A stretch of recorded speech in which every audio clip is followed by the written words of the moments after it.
Hello, everyone, and welcome to the Vortex, where lies and falsehoods are trapped and exposed. I'm Michael Voris. During the midterms in 2022, when the red wave almost entirely failed to materialize, except in very isolated pockets, one of the remarkable wasn't supposed to happen things is the flip of some states to more blue. Perhaps the biggest example of that is right here where Church Militant is headquartered, Michigan.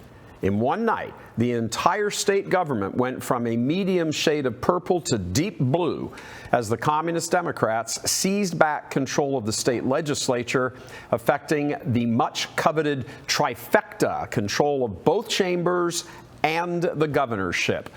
With the governor, Gretchen Lockdown Whitmer, winning re-election, as well as her Marxist maven counterparts, Attorney General Dana Nessel and Secretary of State Jocelyn Benson, the Marxist Michigan monopoly is fully complete. As we predicted right here on election night, right here in this studio, that was and is a big, giant danger to everything that faithful Catholics, as well as others of goodwill, hold dear.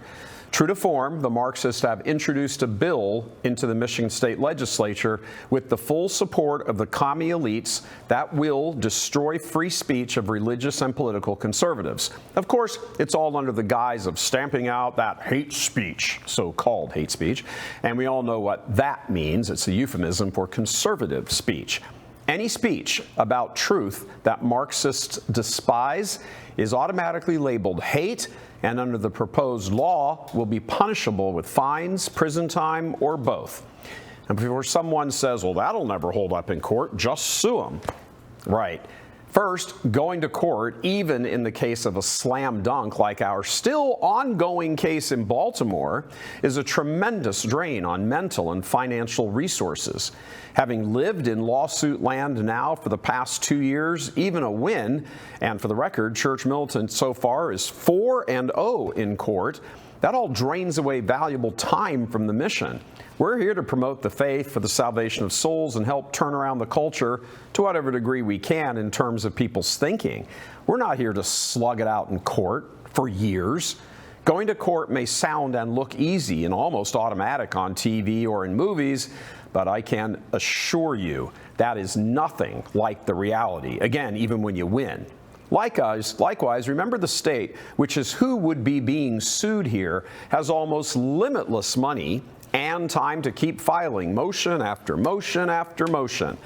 The commie bastards figured out long ago it ain't their money, so they spend and spend and spend, aiming to win the war of attrition, and oftentimes they do. Secondly, even in what looks like a slam dunk, there is no guarantee of a win. In a blue state like Michigan, an unfriendly judge or an unsympathetic jury can totally ignore justice and rule against you, setting up another round of years of appeal cases. So, going to court is never a first option. And turning to the actual legislation before the state legislature in Lansing, House Bill 4474, which has passed the House and is now in the Senate. It passed the House with a unanimous vote from Democrats and, of course, 4 GOP turncoats. It's trying to incorporate the word harassment into the definition of a hate crime. Under the First Amendment, there are some types of speech that have never been protected. Child slander, libel, to name a few, those don't enjoy First Amendment protections. What Michigan Marxists in Lansing are attempting to do with this bill is add hate speech to that list and deem it unprotected. And in defining hate, it incorporates the word harassment into the definition of intimidation. Remember, in their attempt to silence all opposition, Marxist Democrats equate hate speech with actual violence, drawing an imaginary connection between the words and words that might inspire a loose cannon to go commit violence. It's doubtful even they actually believe that, but the goal here is just to get a sufficient number of people to believe it and then vote accordingly. So, under the proposed law, if you are, say, for example, out at a restaurant with a friend and say that you think the whole pronoun thing is stupid and you're overheard by a pronoun person, and then they challenge you and you repeat your opinion a couple of times to them, the law would allow that pronoun person to report you to the police for intimidating them, the definition of which, according to the new law, includes that word harassment. And you could be arrested and charged with a felony. And we've got all of this from some very in-depth discussions we've been having with attorneys who have been looking at this case for weeks and weeks now, and they are concerned.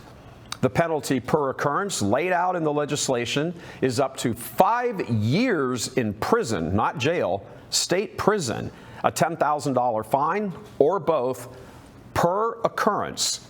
It's clear where this is all heading and what the motivation for it is. BLM or Antifa is not who this law will be aimed at. You can be sure of that.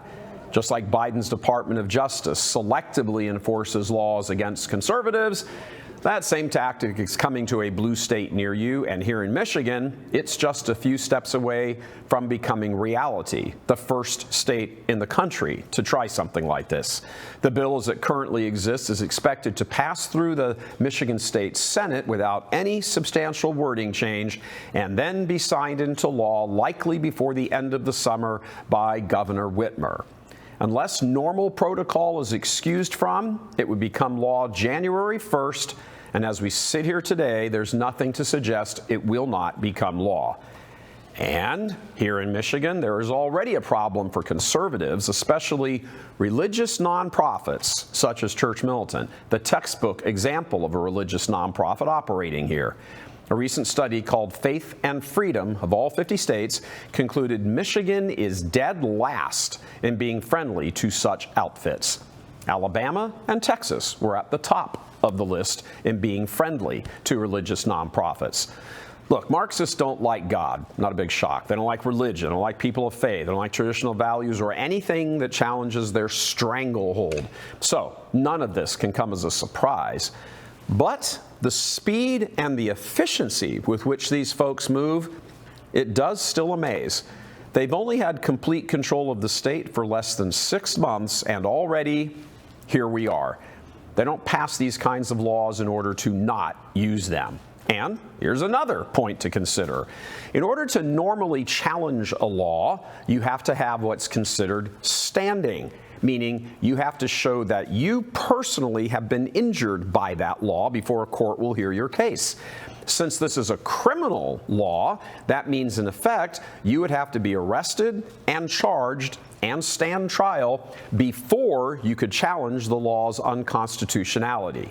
So you would have the ongoing criminal case and the ongoing simultaneous constitutional case, and it's a virtual guarantee those would both take quite a while to conclude. And another layer they have built into this, regardless of how the criminal case would go, the law, this new law, provides for the offended party to come after you for their civil rights being violated, which would be a whole separate case aimed ultimately at bankrupting you. Look, it doesn't take a genius to discern the future on this one. There is increasing scrutiny of this as word gets around, but as we know from the past, that never makes them change their goals, might make them tweak their means of getting to those goals, but they stay right on track. This law is coming to Michigan, period. That is not in question.